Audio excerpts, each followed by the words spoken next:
The fastest way to change your life is to change your identity. And Joan of Arc is a powerful example of this.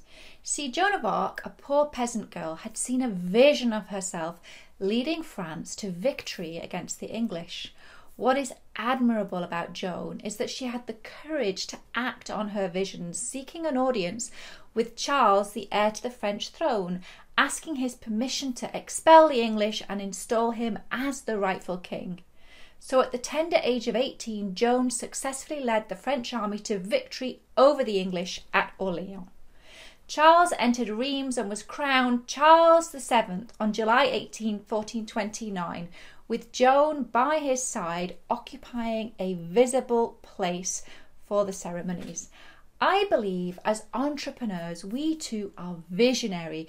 We see things others don't, and oftentimes, just like Joan, our dreams are way bigger than who we think we are or what we believe we're capable of achieving.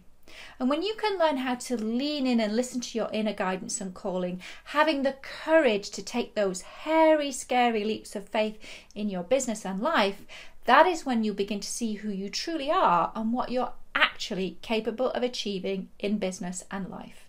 Ready to create the abundant business you dream of? The rebirth and rise of the successful spiritual entrepreneur is happening now. Save the date, folks, January 22nd, 2023.